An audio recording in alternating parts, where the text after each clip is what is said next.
it's John Hucker. I'm the CEO of Elliott Capital and the founder of Fintech Plus, here with an interview with Paul Resch. He's the founder of Valutico, a company that's doing very interesting things to revolutionize how company valuations are handled. It's a company in the fintech space that we'd like you to understand a bit better, so I'm joined here today by Paul to give us those insights. Hi there, Paul. Hi, John. Thank you very much for having me. Can you tell us a bit about Valutico? Absolutely. So Valutico is an online valuation system built for practitioners like myself when I was working in banking. And it basically integrates databases. It does a lot of the things that you would do in spreadsheets, but it does it more efficiently and, of course, with much better data. That's great, Paul. For those of our viewers that don't know you, can you give us a little bit of your background? Where do you come from? What was your education, and how did you get started in your career before you got into the entrepreneurial space? Absolutely. So I'm born in Austria. I went to study in Switzerland, in St. Gallen. So that's also my connection to Switzerland. After that, I studied economics and business administration. I then went into finance, so I did quantitative finance mostly. Then ended up in a mergers and acquisitions job at Deutsche Bank in Frankfurt. As you can imagine, as an analyst there, you do a lot of the kind of work that we're now trying to make more efficient. So that's basically my background. And the idea for Valutico really came about 6 years ago with one of those relatively large Excel spreadsheets that I built there, which did save me the occasional weekend, automating a lot of things, and basically handed that over to my then co-founder Marcus. And asked him to turn it into a website. I was very naive at the time. I thought this would take a few weeks, and then we ended up working on the prototype for 3 years. That was 2018. Since then, we've been live, and it has developed really well. Great. So, what was the alternative, or what was the real need for Valutico, and has there been others that have found this space that have come in as competition for you recently?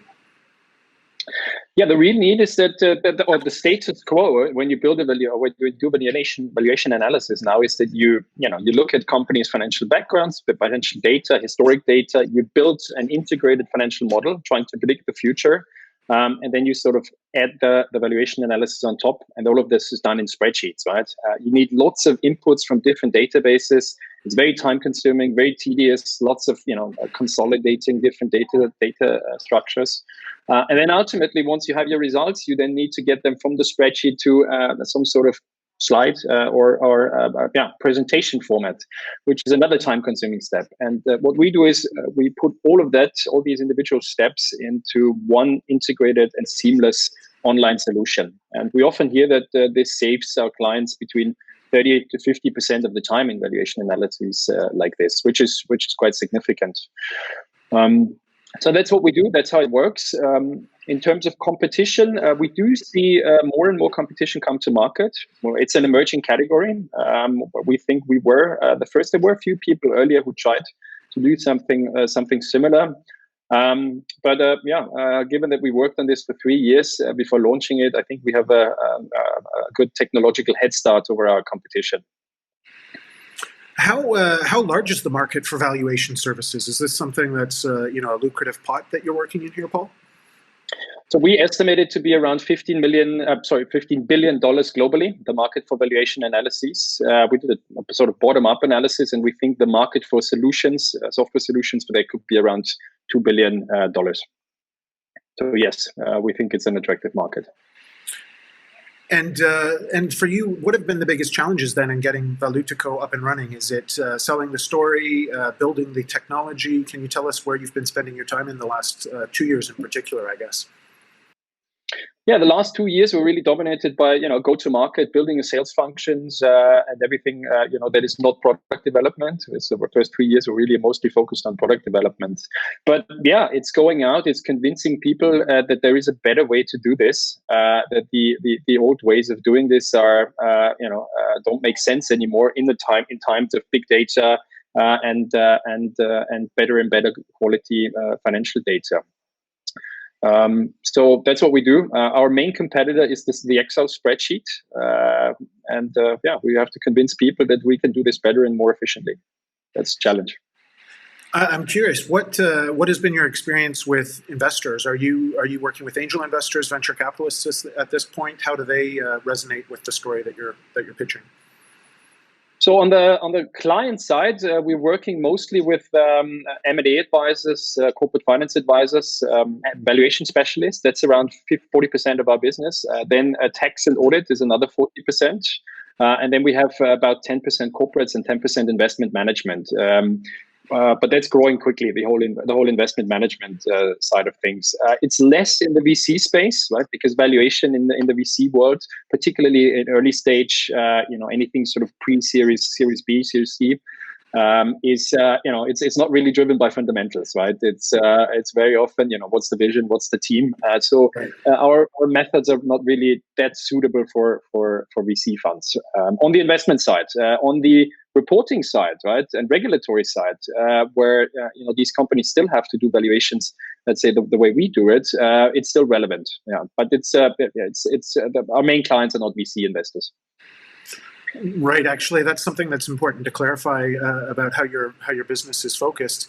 How is the business financing itself? Are you still in the early stages of bootstrapping, or are you actually taking outside investment as well?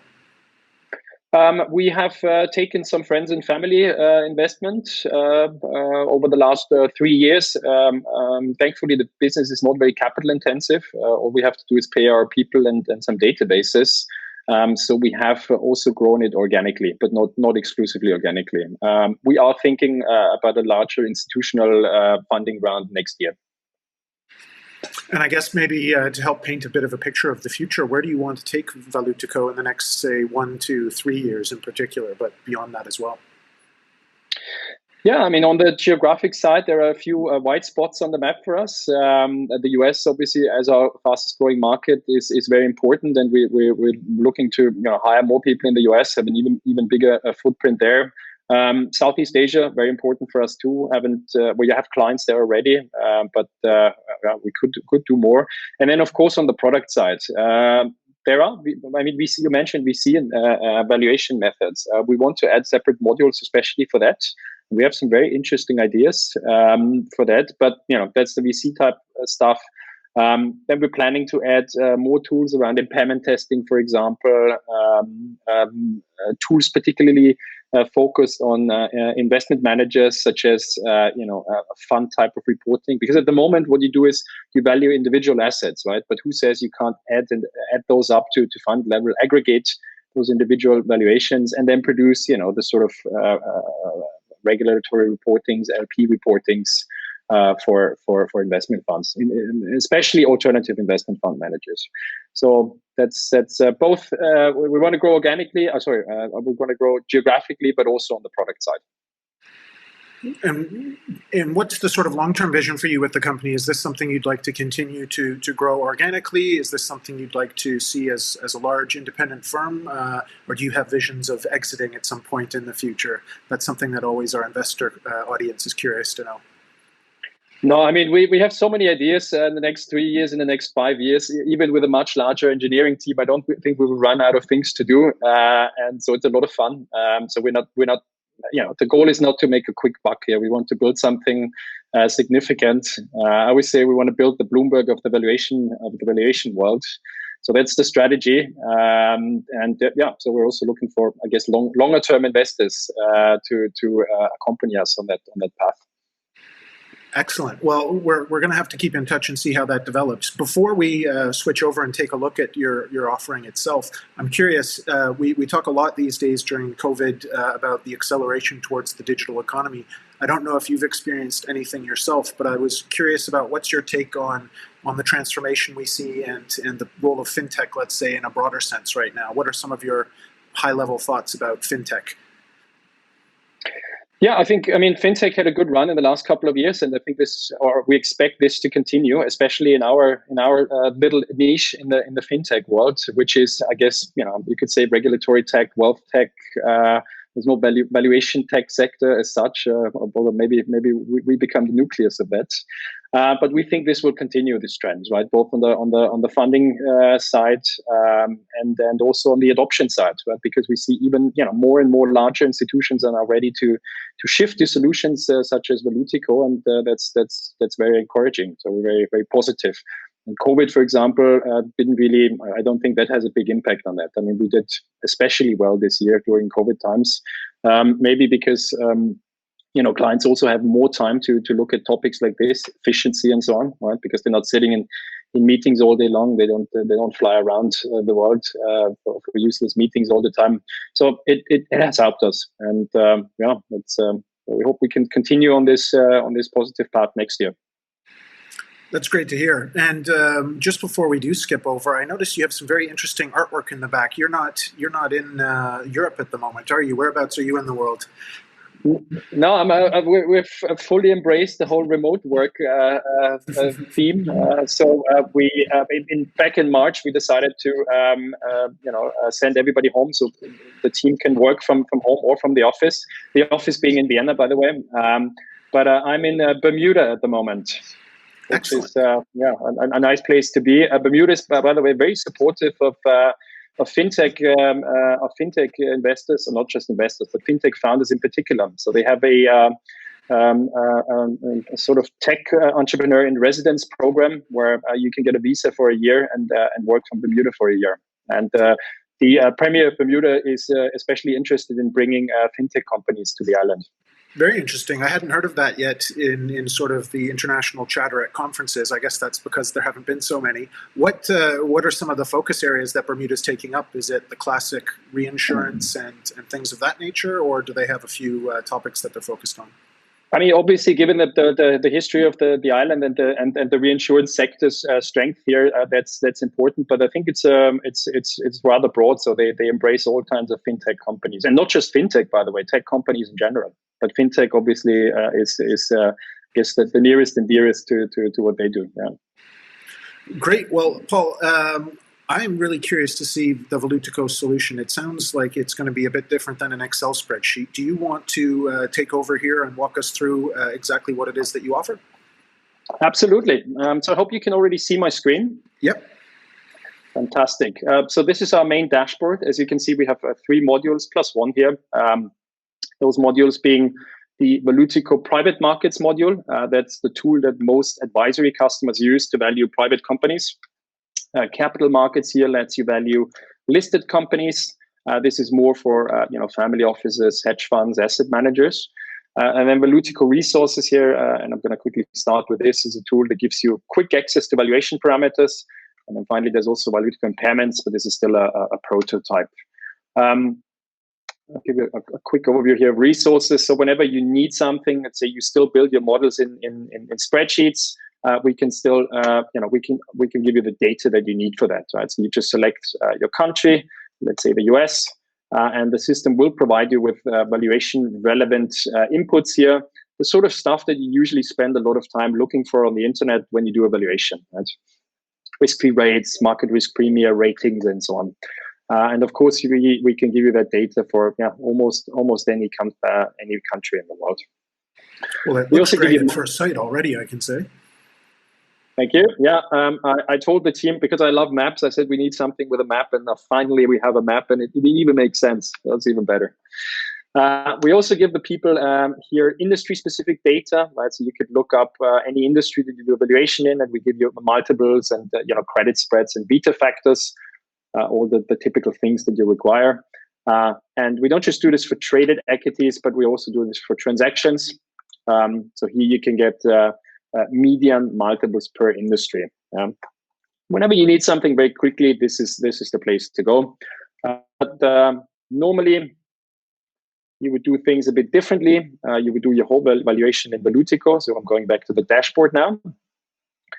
And John, what are you interested in? Should we do a private valuation of a private company or a listed company? Do you have a listed one in mind where you always wanted a valuation? Well, I think private would be more interesting for most of our audience right now. Let's start with that. Yeah, super. Let's do that. I'm just gonna call this the test company, and let's say this company is in Switzerland, And let's just say this is a company in the, machinery sector. It's a typical Swiss industry, other than banking and insurance and pharma. We're going to give this company a revenue of, let's say, 1 million or 10 million Swiss francs. We could also choose a similar public company. So if we enter something here, it's let's say an Earlycon, for example. It's a lot easier for our platform to come up with the right peer group if we already know one company in that peer group. Right? It's optional. You don't need to provide this data, but if you do, it certainly helps. You can also specify a date, but we're just going to leave this empty now and do a valuation as of today. Yeah, and so with this very limited data set or limited set of inputs, we can already start, because the idea of the platform is that you can do outside-in valuations, right? You don't have a lot of data, and you can already get started. But the more data you have and the more data you feed the system, the more accurate your results will become. And here at the top, you see where we are in the process. Yeah, we start with company information, then the qualitative assessment, the peer group, the projections, transactions, and evaluation, and finally the export. And I'm just going to run through this very quickly.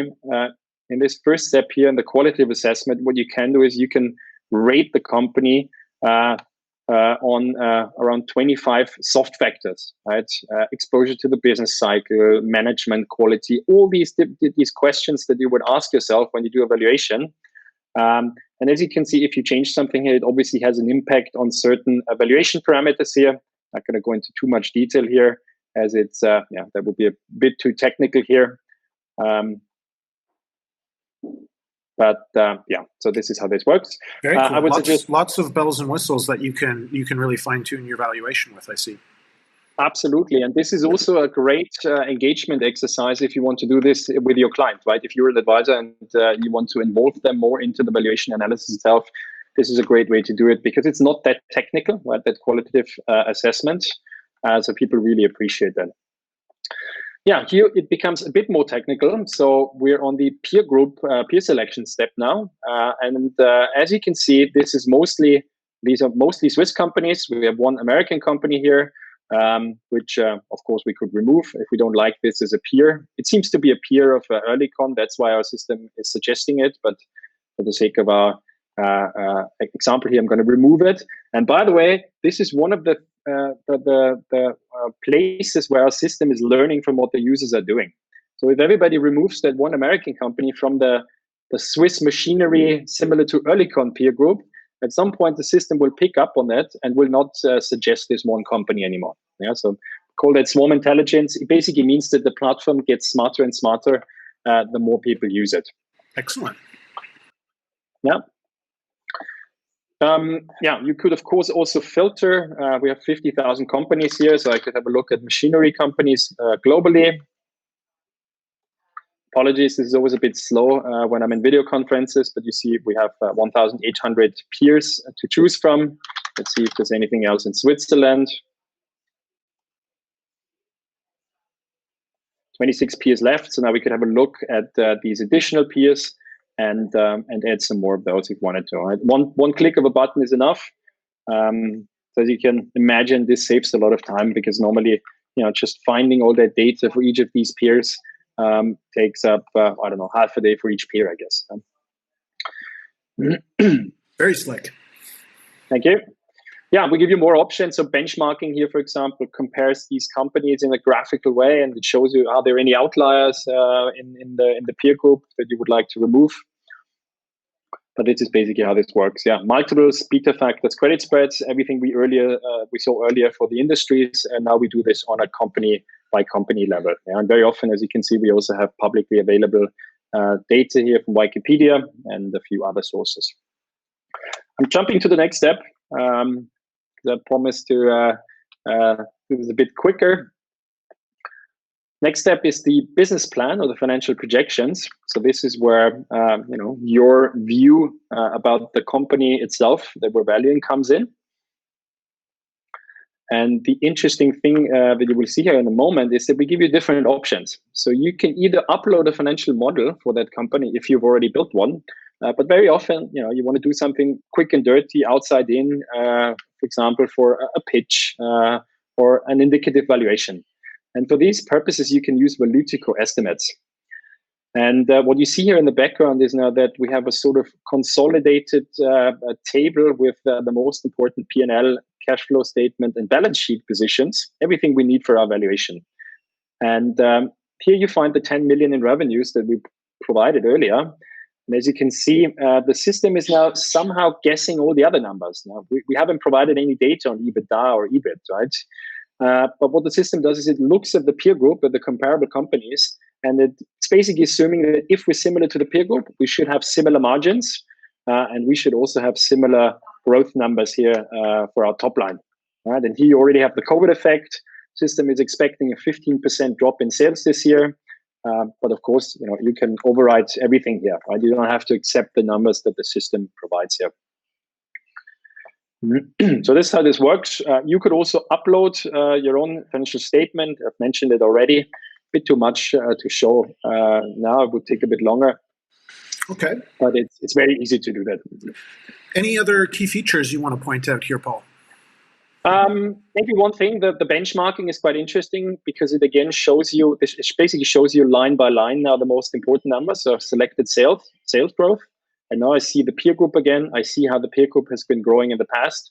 And then I see how it's expected to grow in the future, right? And of course, we are just using the median numbers here unless we're overwriting them, right? So in the case of the sales number 2020, I've already overwritten that. Let me jump to the next step, which is transactions, and then we're almost done. So we're assuming now that we're happy with the forecasts that the system provided. We're not making many edits. And so the last step before we get to the actual valuation is now comparable transactions, right? So whenever you do a valuation, you also look at transactions in the past. Where have other machinery companies been sold in Switzerland or in Europe in this case? And what were the multiples, right? So just like with the peer group, the system is again proposing a list of companies here, which you can then of course edit, right? So in this case, I just show you one example. We have a Piovan SPA, which bought Doteco SPA in Italy, 100%, and the corresponding multiples are around 1.1 times sales and 6.5 times EBITDA and 7.9 times EBIT. Yeah? And just like with the peer group, you could now filter here. We have 104,000 transactions currently with multiples and around 800,000 transactions in total in the system. So this is how this works. Few interesting things here from our data science team and machine learning systems. So you could do things such as show similar transactions. And it's a bit of a black box, but you would be very surprised to see that this produces very interesting similar transactions, right? Because often you see the system proposes a list of transactions and then you remove a few and then you find 2 or 3 that you really like, and then you can sort of drill down deeper into that corner of the machinery sector, I guess. Very interesting. Yeah. Right. So let's assume in this case we're happy with the results. We're not making many edits here to our peer group. Our transactions. So we're hitting next again, and this is where it gets exciting. Now we're getting to the valuation part. The good stuff. The good stuff, right? Until now, we've really only collected inputs for our valuation. And this is where it all comes together. So the system is now using these forecasts that we've built, and it's running these forecasts through all the different valuation methods. It's then showing us the results in a very nice and intuitive way. But of course, we can then change the assumptions. While we wait for that, we have actually a complete refactoring of the platform happening right now, which is, if everything works out, it will go live in January, and then all the page load times are actually instant, so there won't be any loading time anymore.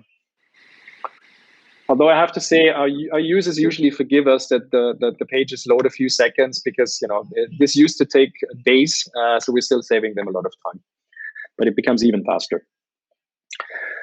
Yeah, and so what we see here is the so-called football field chart. So you see different valuation methods here. So in this case, the simplified DCF WACC, and then a range and the midpoint per valuation method. Yeah, and looking at that data here, we have 4 cash flow-based methods here at the top. We then have all the trading multiples here. We then have transaction multiples below, and also a leveraged buyout analysis.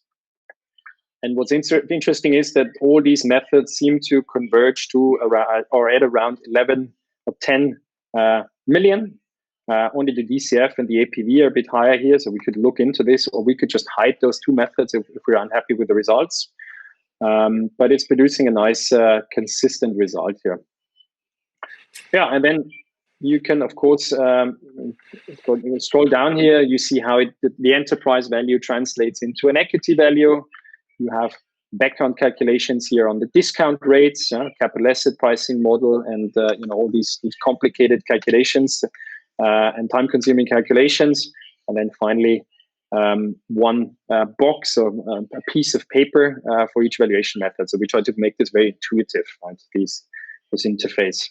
Basically, the interface people have come to expect in the 21st century for a web-based application.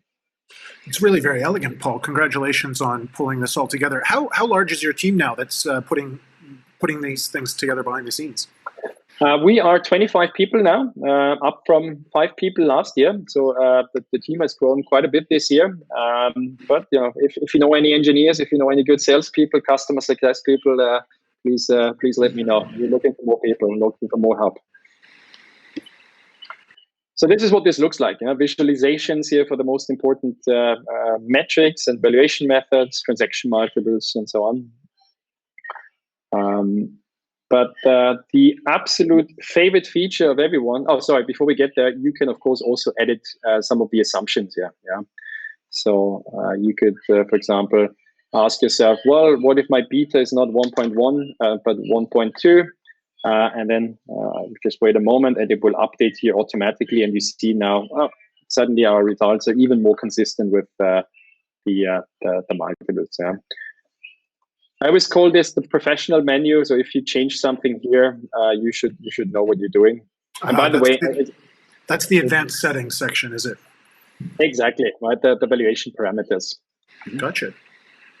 So this is how this works. And then, the export feature is really everybody's favorite feature, because you can, the most time-consuming part is usually, or used to be, getting your results from spreadsheets to PowerPoint, right? There are integrations, but it rarely works, this stuff.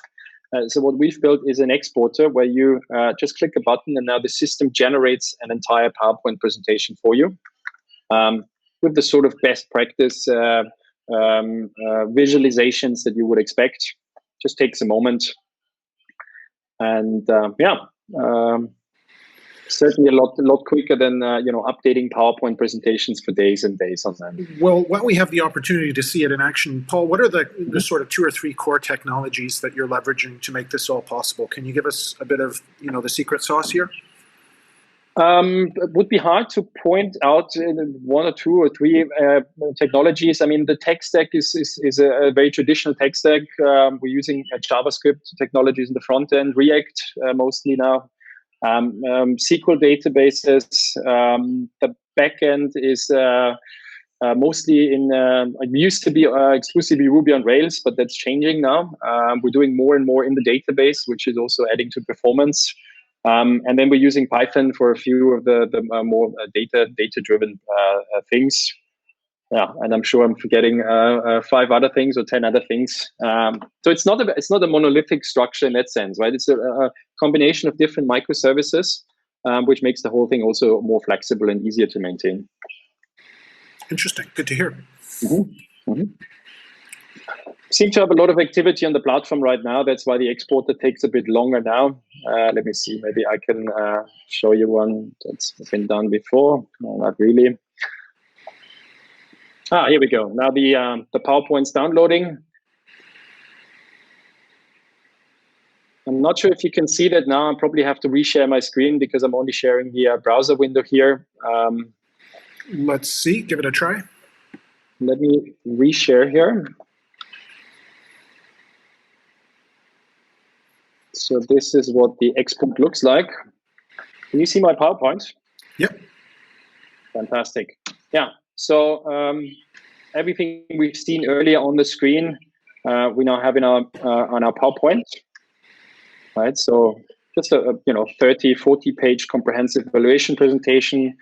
These are all PowerPoint elements, so you can move stuff around. You can change the narrative here. You can use individual slides, or you can use the whole presentation. The sort of thing you would expect from the big four, the big bulge bracket investment banks, or the McKinseys and BCGs of this world. All done in an automated way. I was going to say, you make it look too easy, Paul. It is really that easy. You will see. I mean, once you've done 2 or 3 valuations with the tool, it becomes very intuitive. Paul, sorry, finish your thought. Mm-hmm. I just want to say, to wrap it up, I can quickly show you one valuation of a listed company. Do you have any listed company in mind that you're interested in? And I think I know what you're going to say, because everybody says the same one. Oh, do they? I guess they say Tesla or something like that. Everybody says Tesla. Let's go with Tesla then. All right, let's share another screen. Let's do Tesla. Obviously, I guess it will produce the result you're expecting. So what the system does now is it's using the analyst forecast for Tesla, but everything else is basically the same process that we saw earlier, only that we skip the individual steps and we jump directly to the result. And then we're showing you, the results of the Tesla valuation versus the current market cap. And of course, Tesla is overvalued. No big surprise there. But let's see what the system proposes. I don't know what it is about Tesla. Everybody wants to value Tesla. I think it's Elon Musk, and the fact that it's been a long time trying to prove electrical cars. I remember 10 years ago, it was a completely different picture, and Elon Musk has very quickly come in and proven he could do it, and changed a lot of the auto industry along the way, and then continued on into other spaces. So it's kind of amazing. I don't know if you know this, but he started with, was it X.com, which was actually a fintech idea before PayPal. So a nice little connection into the fintech story as well. Yeah, absolutely. So obviously a role model. Let's see which industry I eventually end up, but I quite like the fintech world. Yeah. Definitely. Well, you can touch anything with the valuation, so good place to be looking at the space. Sure. Yeah. Well, what you see here now are the different valuation methods. Again, our system would suggest, 50, maybe 100 billion, certainly not 600 billion here, enterprise value. So this dashed line here, the vertical line, is the current market value of this Tesla, and of course that's 3 times, 10 times where the value should be. But you can of course argue, right? Is it the right peer group? Is it fair to compare Tesla to a car company, or should it rather be compared to Apple and so on? So obviously we're not making any judgments here. We leave it to the user to then go back to the peers, for example, and adjust the peer group accordingly, because that drives a lot of the results, of course. I was going to ask, I don't know if there was any last things, but I think we get a really great sense of how intuitive and easy the platform is, even with a little bit of the sort of early stage delays in the system, which you mentioned are going to be ironed out in the early new year. I wanted to ask, how do you price your service? What do people need to do if they want to sign up and start to use Valutico? Yeah, so it's a subscription service, of course, because we want people to use this often, right? We don't want people to use this once a year. That wouldn't make any sense, right? We want people to get positive return on investment. So typically prices start at around 500 euros monthly, and it's always a 12-month minimum contract. And then depending on the features, it could be a bit more. And then I guess one last question as we end up here, Paul. You look like you're very relaxed, enjoying the entrepreneurial journey. What are some things for you outside of the business life that keep you balanced in life and inspire you to keep going with your business? Well, you never really relaxed as an entrepreneur. Quite stressful, obviously, but I like sports, the usual things, right? Swimming, tennis. That's what I do. Yeah. We also have a baby coming, so that's obviously also adding to the stress levels at this point in time. But I like what we're doing. It's fun, and I'm happy to be able to do what I love. Great. Well, I know there's a lot to get done, especially when you're building a business, Paul. So thank you, and best wishes with the addition to your family and continued success with Valutico. Look forward to catching up with you in the future and hearing how things have developed further. Thank you, John. Cheers. Thanks very much. Have a nice day. Bye-bye. Take care, Paul.